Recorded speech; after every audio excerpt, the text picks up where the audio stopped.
Here's another series. Keir Starmer is 350% cooked. Yes, if you watch the 150% cooked, yes, I'm increasing it because trust me, that's a lot. Let me show you. Just recently I react to one of them, they say this or this. Whoa, wait, that's a lot. Based on what I'm seeing from the creator called Britain Report.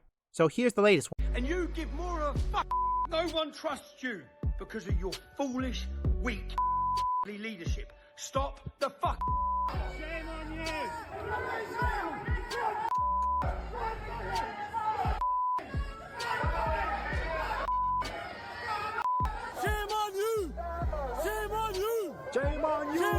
Starmer thought he could slip the nation a law dressed up as protecting kids online without consequences. But the moment he stepped out of the building, the crowd pounced. Everyone knew this bill was blatant censorship. Shame on you, disgraced Starmer. That is correct, it's blatant censorship. You know, I think Keir Starmer should have known this. Or perhaps he wasn't, who knows? Cast as the very image of an Orwellian ruler tightening his grip on free speech. It was the nation's fury, raw and uncontained. He was hiding behind children to push censorship. At first he pushed forward, feigning calm, but the cries only grew harsher as people began blocking his path. Security was forced to shove the people aside, closing ranks around him and rushing him into the back of a police vehicle. Shame! Shame! Shame! Criminal! The crowd's fury erupted so fiercely that police had to shove Keir Starmer into a car under flashing blue lights. Nice job, mate. Do you even think about backlash you're gonna receive when you put that Online Safety Act? Thank you to my viewers who are from the UK. You are standing up against this kind of people. Do not let this kind of people censor you or arrest you. It's hard for you, but you are standing up. That's all that matters. Starmer stands accused of using child protection as a cover to ram through mass online censorship. Many say it's no mystery why. Online criticism of Starmer has exploded, fueled by arrests of political prisoners like Tommy Robinson and his open courting of illegal migrants for votes. That's exactly why this law was passed, to censor statements like these. Live on TV, Nigel Farage tore into the Online Safety Act, warning that it's not about protecting children at all.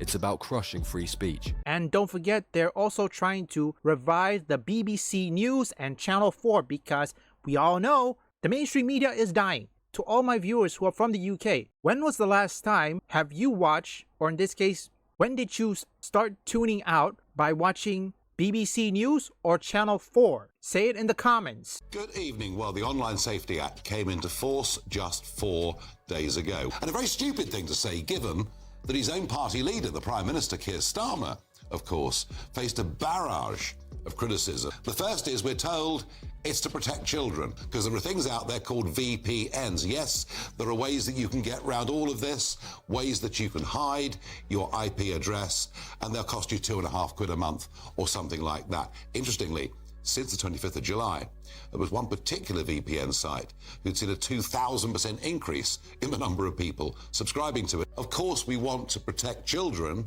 from extreme content, but if they go to get their stuff through VPNs, they'll then be able to access the dark web and stuff that is even more horrendous than what is generally available online.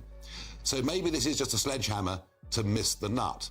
The worry is that it leads to a genuine crackdown on free speech. Starmer has a flaw so deep it's become his trademark, a fear of letting people speak freely. It's the cold, uncomfortable reality that his so-called child protection law is really a censorship machine, and he knows it. He hides behind safety slogans, bends the language, and when challenged, lashes out at those who dare to say it plainly. The Online Safety Act keeps silencing voices, cutting off political debate, and driving children onto the dark web through VPNs. It pushes people into riskier corners of the internet and strips away their right to speak. See, this is the thing.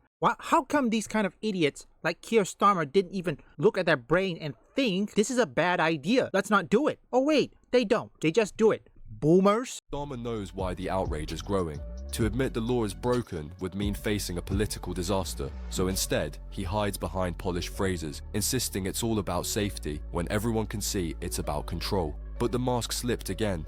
Nigel Farage didn't skirt around the truth. Live in front of the cameras, he hit Starmer with the same blunt accusations the public has been shouting for days. No softening, no polite phrasing. He demanded to know why Starmer is pushing a law that censors dissent, blocks journalism, and forces every citizen to hand over their identity just to go online. And also, not only in the UK, that's also outside the UK. Theory is that there's two theories. Remember, this is just theory. The first theory is that Keir Starmer is probably going to set US and UK relation to the American Revolution. And the second one, he's trying to revive the British Empire. It's just theory, speculation, okay? But the first one could be a possibility. My first theory. Starmer shifted in his seat, fumbling through legal jargon and empty reassurances. This wasn't leadership. It was a man scrambling to shield himself from the backlash. Well, if it was to protect children, why on earth would an elite police force be set up to monitor what people say online, the extent to which online material has been censored? I mean, this is the beginning of state censorship. It is very worrying and very frightening. Yes, of course, the original intention of the act was honourable and correct in every way, and we would stand behind it. The trouble is that I suspect most 13-year-olds are more tech-savvy than the Science Minister, Peter Kyle, because they simply go to VPNs where they can't just access what's on the web, they can even quite easily find themselves in the even deeper and darker recesses of the dark web. I'm sorry, we're done.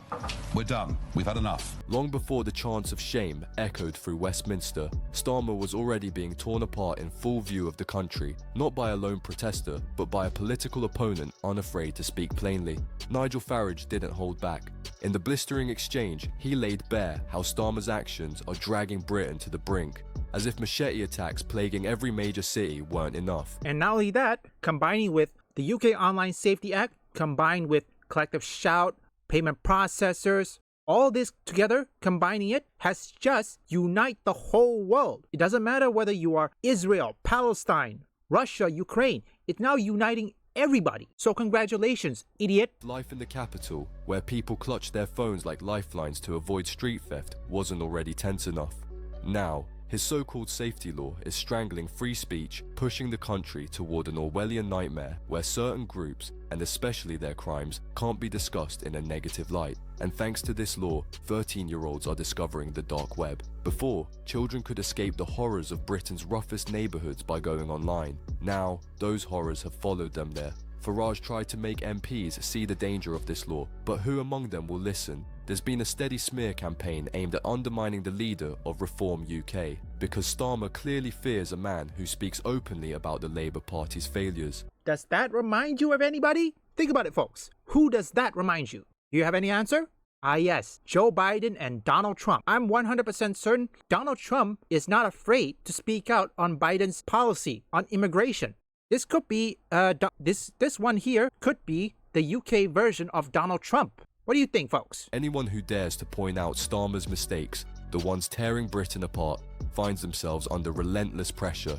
Farage gets silenced. Tommy Robinson is detained at the airport the moment he lands. Piece by piece, it's starting to look like 1984 brought to life in Britain.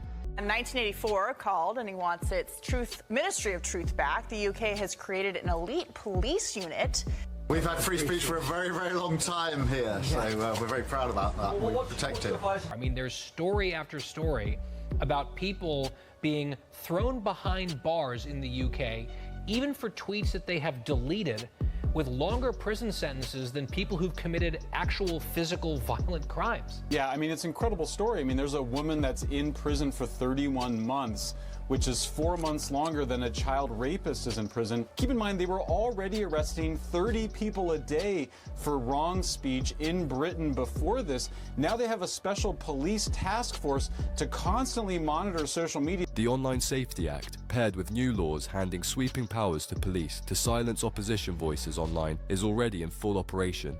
What is that if not an assault on free speech? What comes next? Don't forget, there's still also collective shout and the payment processors that are now censoring things. Not just Gooner games, but people know they can't censor the internet, or in this case, censor games and adult content. So what they do, they go for the money. That's how they do. And guess what? Thanks to Donald Trump executive order, that is now proving to be harder because the new executive order prohibits banks to debank someone because either their political beliefs or religious beliefs. Freedom of thought itself be outlawed. People can't speak freely in government offices, in workplaces, in public spaces, and now the nation has been muzzled on the internet. Those who publicly call out Starmer's failures are being suffocated, and this isn't just talk. Tommy Robinson, one of the most outspoken critics of the regime's problems, has been censored online. Starmer gains nothing from allowing a figure who can shatter his political image to keep speaking.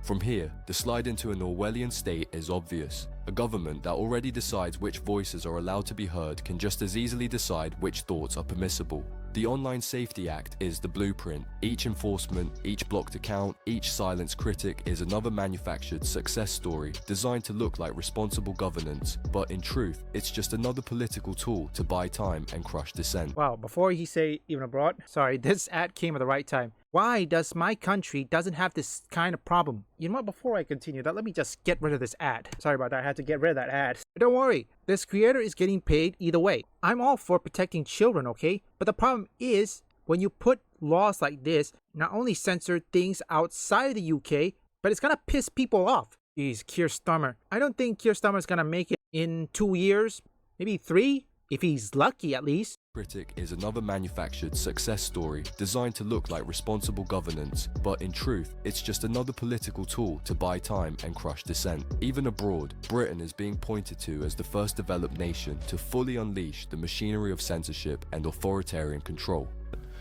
That's the reality of the world that we live in, is that tyranny is possible. Yes, several thousand people have been given prison sentences in the UK for social media posts where there was no explicit link to actual violence, but they just said it encouraged violence. I'm like, well, did anyone actually do anything as a result of that media post? Well, no. So I am lied about, I've been smeared. It's a great campaign that's been done against me. Now the problem is, when I was censored and deplatformed, I was speaking openly and honestly about the problems that come from open border mass Islamic immigration. The government certainly don't want you to have these discussions because those problems are to do with their failures or their policies, yeah? And they've brought in these problems. Starmer never passes up a chance to remind the public of his so-called commitment to protecting children online. He paints himself as the man standing on the front lines of safety, defending the vulnerable and shielding society from harm. The speeches sound reassuring, the credentials look convincing on paper, but they crumble when measured against what's happening now. Yes, it looks good on paper. But when you have illegal immigrations and you said you want to protect children from online hate or whatever it is, how come they're still getting abuse? Or the R word, I don't want to say the real name. This is censorship and I get short-circuited every time. And I feel sorry to every people in the UK. It was the United Kingdom that gave my country independence. This is an I can't even say the word authoritarian, whatever it is. Seriously, Keir Starmer is going to piss off the wrong people. I mean, sooner or later, what's going to happen if somehow Keir Starmer censors someone who has links to either the CCP or the Russian government? How he's going to respond to that? Away the polished delivery, and the truth is far less flattering. This is the same man who has introduced one of Britain's most sweeping censorship laws under the banner of safety, a law that silences dissent, drives teenagers into the dark web, and shields himself and certain people groups from criticism. And yet, Keir still speaks as though he is the tireless guardian of freedom and justice. He parades this image at every opportunity, wearing it like a medal, and drops it into interviews and parliamentary exchanges as if it should end all debate. Starmer leans on the prestige of his rhetoric while presiding over a government that rammed through the Online Safety Act without addressing the real risks it creates, and only after growing pressure from critics did he even attempt to defend its failures. The hypocrisy is staggering. Every time he invokes his commitment to safety, it's not to show us what he's doing now. It's to distract from the fact that his current record tells a completely different story. This legislation is the biggest threat to free, open debate and speech we've ever seen from a government. And if this legislation is designed to protect children, why under it are we setting up an elite police force to monitor what people say about illegal immigration and migrant hotels? Why already online are we seeing a speech from a member of parliament being censored? And by the way, why is it 16 and 17-year-olds now cannot connect with some news content directly, but they're going to get the vote? I feel sorry for the kids in the UK. I had to ask, who on earth voted for him? No, generally, who the hell voted for him? I have to assume voting for the Prime Minister is rigged, 100%. Whoever voted him knows they were scammed. but they're going to get the vote. This act stands as the most heavy-handed censorship measure in modern British history. It's no coincidence that it arrived under Starmer's government barely a year into his leadership, and the nation is already living under two separate laws designed to monitor and control the speech of both opposition voices and ordinary citizens online. These aren't isolated policies, they're building blocks of a larger system of surveillance and suppression. Today it's the internet, tomorrow it could be private conversations, phone calls, messages. The trajectory is clear. A Labour government tightening its grip on every channel of communication until dissent becomes impossible. Wow, looks like President Donald Trump is in, warning immigration is killing Europe. Nice job. Again, like I said, to all the people in the UK and my viewers from the UK, congratulations. You stood up to tyranny. I know it's hard for people like you that cannot stood up because of a fear of getting arrested. And you did the right thing. Keep the pressure, okay? We cannot let this kind of tyrant roam free. And Keir Starmer, tell me something. How come my country doesn't have this kind of problem when it comes to immigration, or in this case, illegal immigration? Your country, Keir Starmer, is the one that gave Malaysia independence. You granted them, United Kingdom granted Malaysia independence. So what? Are you too weak to even serve your people? That is a cowardly move. Seriously, you can't hide behind security guard, behind policy. No, you cannot. Sooner or later, it's going to come to a point where Keir Starmer is going to mess with a wrong person that has enough power to bring him down. Remember what happened with Neville Chamberlain before World War II? How long do you think that ended up? They've been hearing nothing but bad news. When the PDF came home, what was left of it? It was like the entire country went out of breath. Churchill said, wars are not won by evacuations. If those men hadn't been rescued, the door to England would have been wide open. Dunkirk was also where we flew with Frank for the first time. I think he was born with a cigarette in one hand and a beer in the other. And he flew like he didn't care if he came home. He was added to our squadron after Dunkirk, and it was a good thing. I'd never seen a pilot so fearless, or so good at taking on impossible odds and winning. Leave a like and subscribe if you want gaming news, gaming theories, or you just want to see me play games. Visit my first, third, and fourth channel up here or link in the description.